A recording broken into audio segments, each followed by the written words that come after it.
Sa rencontre avec Jean-Louis qu'elle a épousé et a achevé cette mutation. Leur passion commune pour les arts et l'histoire les rendait encore plus complices. Jean-Louis lui a donné ses plus belles années de bonheur, ainsi qu'une grande fille, Julie, et une petite fille, Ambre, qui a ensoleillé sa dernière année. Malgré cette joie de vivre et ce dynamisme, les épreuves physiques n'ont pas épargné Sophie, mais je ne l'ai jamais vue baisser les bras. À chaque nouveau traitement, pour chacune de ces 3 greffes, c'est elle qui nous encourageait, nous médecins, à foncer. Avec sa délicatesse naturelle, Sophie est partie sur la pointe des pieds juste après les fêtes de fin d'année pour ne pas déranger. Là où elle est, je la vois sourire, faire un clin d'œil et me dire, et nous dire, vous voyez, je l'avais dit, nous fêterons ensemble, que nous fêterions ensemble les 10 ans de la Fondation du Rhin, et nous sommes encore ensemble aujourd'hui. J'ai tenu ma promesse. Ma petite Sophie, tu resteras toujours dans notre cœur, et ton exemple est en quelque sorte la raison d'être de cette fondation que tu as accompagnée dès sa naissance.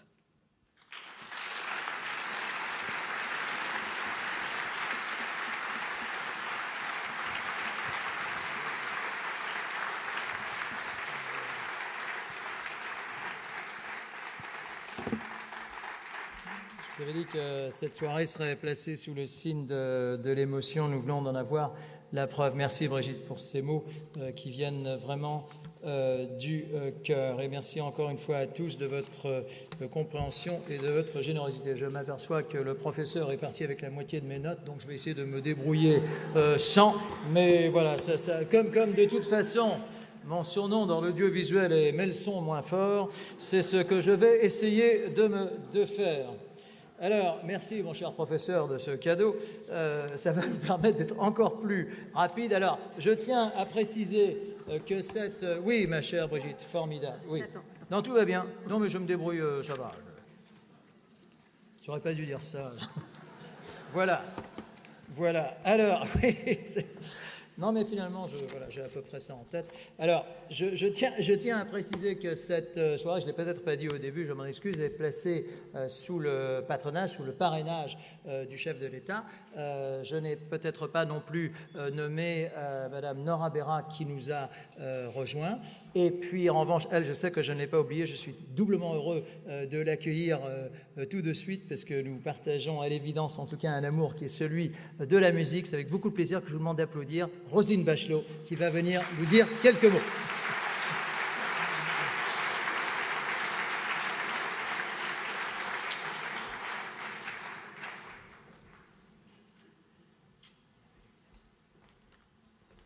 Les micros doivent marcher, l'amour de la musique et aussi du sport, comme quoi on peut être un peu éclectique. Bonjour à tous et à toutes, on a salué les personnalités en leurs titres et qualités. Je voulais vous dire que j'ai découvert la Fondation du Rhin il y a 5 ans, en devenant ministre de la Santé et des Sports. Et je l'ai découvert, cette Fondation du Rhin, grâce à 2 femmes que l'on peut qualifier de bulldozers. La première, c'est Brigitte Lantz. Je ne sais pas si quelqu'un a déjà essayé de résister à Brigitte. En tout cas, si quelqu'un en avait l'idée saugrenue, je le lui déconseille immédiatement. Et il vaut mieux lui dire oui tout de suite, puisque de toute façon, vous lui direz oui plus tard, et donc vous gagnerez du temps. Et mon deuxième bulldozer de charme, c'est Chantal, la chère princesse Chantal, qui allie le cœur et la détermination. Et quand Chantal tombe dans votre bureau, c'est d'une façon différente, mais le pendant de Brigitte, et à elle aussi, il vaut mieux ne pas résister, d'autant que François-Xavier vient en appui juste derrière, et qu'avec cela, tout se résout. Donc, j'ai découvert la Fondation du Rhin comme ministre de la Santé et pendant 4 ans, je vous ai accompagné. Et vous allez me dire, mais vous êtes devenu ministre des Solidarités et de la Cohésion sociale. Qu'est-ce que vous faites là à venir nous embêter ? Eh bien, si je suis restée avec vous, c'est d'abord à cause de ces 2 femmes merveilleuses, mais aussi parce que j'ai trouvé dans la Fondation du Rhin toute une série de personnalités tout à fait remarquables.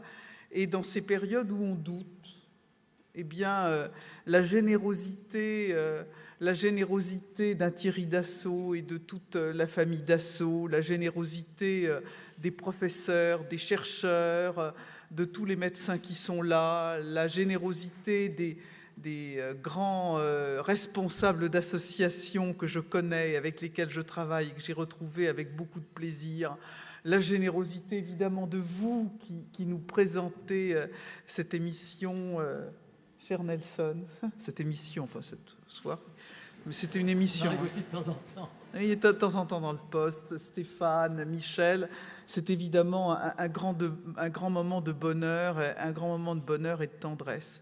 Et puis, malgré tout, en tant que ministre des Solidarités, je reste à la manœuvre et avec au moins 2 de mes fonctions. D'abord, je suis ministre en charge de tout le secteur médico-social et sur toutes les maladies chroniques. Il est très important, au-delà des phases aiguës et de tout ce qui comporte le soin directement, d'avoir un accompagnement psychologique, accompagnement social.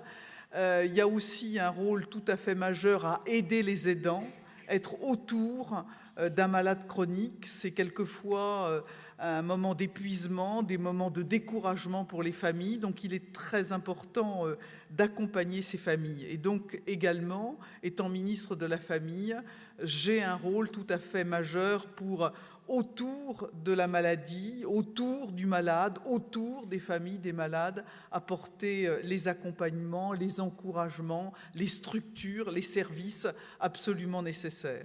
Donc la raison du cœur, de l'amitié, ce que j'ai découvert, et puis aussi cette responsabilité qui est la mienne, cette responsabilité ministérielle qui est la mienne, à la tête de ce beau ministère que j'ai l'honneur de servir. Et puis vous avez, 3e raison, une très bonne idée, c'est que cette manifestation du cœur et cette manifestation de la raison, vous l'avez mis durablement et raisonnablement sous le signe de la musique et de la beauté. Et c'est bien vrai que, puisque sans la musique, la vie ne serait qu'une erreur, eh bien, vous avez bien raison de continuer à la Fondation du Rhin, d'agir comme vous le faites. Merci.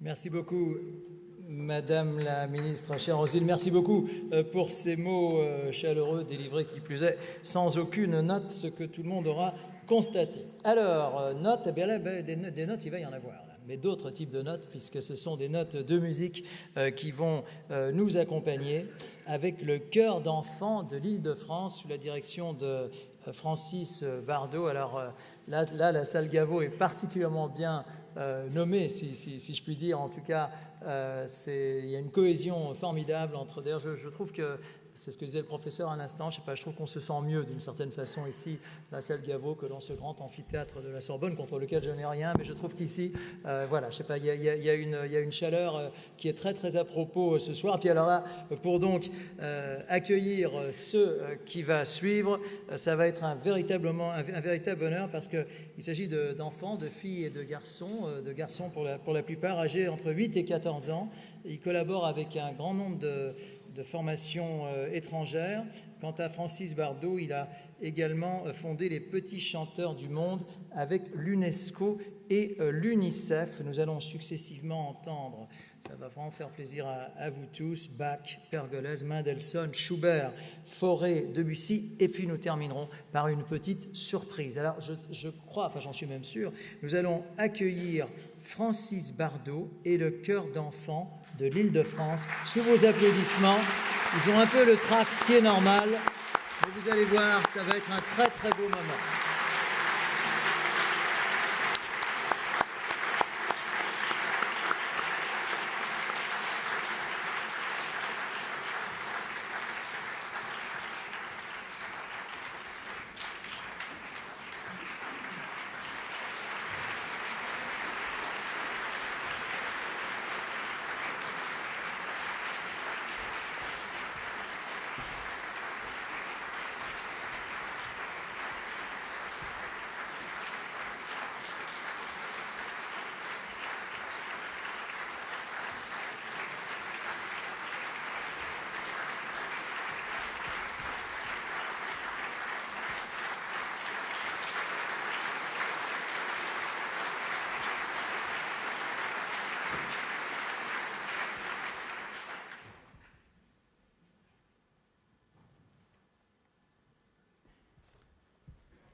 Thank you.